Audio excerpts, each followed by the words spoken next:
So put your hands together and show them some love. Make some noise for Raimi Roberts!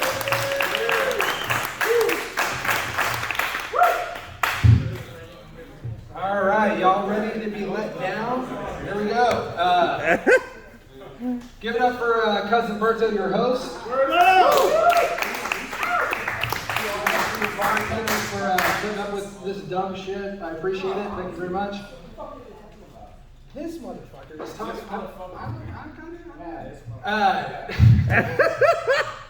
Does anybody have kids in here? Or is it just me that made a horrible decision in my life? Anyone? Oh, God. This guy does. Thank God one person does.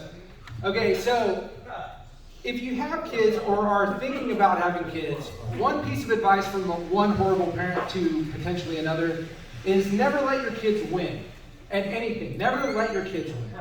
You always have to make them earn their victories, because in that way they'll be driven to greatness by a deep-seated resentment towards you as a parent. Meaning to say, do you think that Joe Jackson ever let little Michael win at checkers? Joe Jackson beat the shit out of little Michael and said, "Get back to singing," and that's how we ended up with mega hits like Billie Jean and Rock With You. All right. So Michael Jackson didn't beat Joe. So with me and my daughter, we like to play Mario Kart. We've been doing it for years. And when we first started playing Mario Kart, she didn't notice how badly she was getting humiliated at each race. But as she started getting better, she was like, "Man, it's not fair. I can't beat you no matter how hard I try. I can't beat you. It's not fair. You have to let me win. You have to let me win." I'm like, "I don't have to let you do shit. I don't have to let you do a fucking thing." But she kept on, "You have to let me win. You have to let me win." And eventually I got tired of it. So on one race, on the last lap, I stopped right before the finish line and I let her catch up. She started getting so excited. She's like, "Oh, he's gonna let me win. This is fucking great." Her eyes were just beaming. And then she comes around that last straightaway. I'm like, "Fuck this." I shoot a green shell backwards. I nail her and I slowly cut across the finish line, claiming my 999 victory. Yeah. She was fucking livid. She was fucking, rightfully so, disrespected. She was fucking livid. But it made her try harder. She kept playing. She kept playing. She kept trying. Her resentment grew. Her resentment grew. Until one day when I was really drunk, she beat me on one race. Not the whole circuit, on one race. She beat me. But seeing that look of joy on her face, knowing that she had legitimately beat her piss-drunk dad at one race, she was so happy. It made me feel pride. It made me feel pride in my heart. So I did what any prideful father would do. I stood up, I threw the controller, and I said, "You were a mistake. I never meant to have you." And then I stormed out of the room like a little whiny little bitch. But Halloween was recently, right? Halloween just happened. Halloween, yay! Halloween is my favorite of holidays because I get to live out my fantasy of being a candy pimp. I get my kids all dolled up, I put some nice makeup on their faces, and I put them out on the street and I'm like, "Go get daddy that candy." And then for every 10 pieces of candy they bring back, I give them one, I keep 9. And most years I've gone as a hobo, except for last year I realized it wasn't really so much a costume as a bleak look into the future. And so this year I changed it up a little bit. I'm actually wearing my Halloween costume. I haven't taken it off.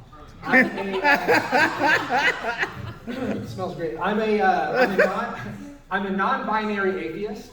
I believe in God, Satan, and nothing at all at the same time. I'm theologically fluid, if you will, and you have to respect my pronouns because of it.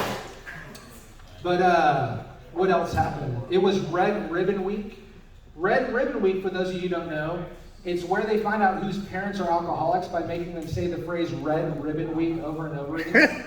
But for Red Ribbon Week, every day of Red Ribbon, this is how they know I shouldn't be picking up my kids from school. Every day for Red Ribbon Week, they do something fun for the kids. So one day it's wear your pajamas to school. The next day it's wear sunglasses to school. And my son is very literal, so he's like, "I don't see the connection. How is wearing pajamas connected to drug awareness? I don't get it." And I'm like, "Well, son, they're just trying to show you fun alternatives to doing drugs." And he's like, "Well, wearing pajamas to school does sound kind of fun, Dad, but isn't heroin like awesome? And couldn't I just do heroin in my pajamas? I'm like, fuck, he's got a fucking point.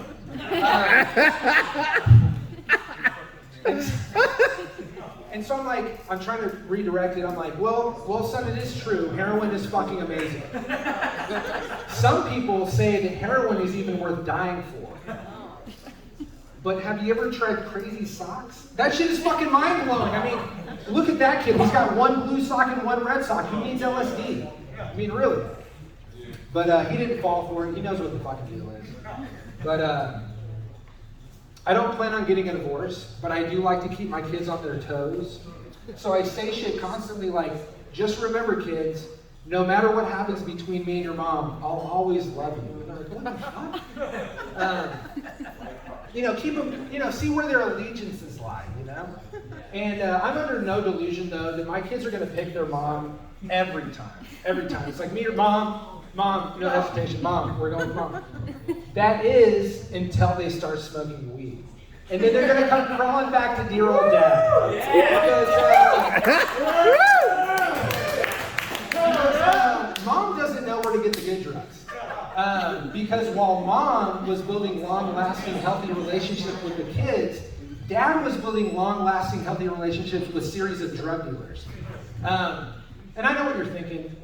You're thinking, well, couldn't you focus some of your energy away from being a truffle pig for good drugs and try to build a healthy relationship with your kids now, rather than waiting for their inherent addictive natures to bring them back to you in a very unhealthy manner? I guess I can do that. I guess a dolphin doesn't have to swim. I guess a bird doesn't have to fly. But this truffle pig has got to get high. All right, guys. Well, I'm gonna go ahead and on. Thanks for coming out tonight. It was very fun. I appreciate it. Make sure that you come out every first Thursday.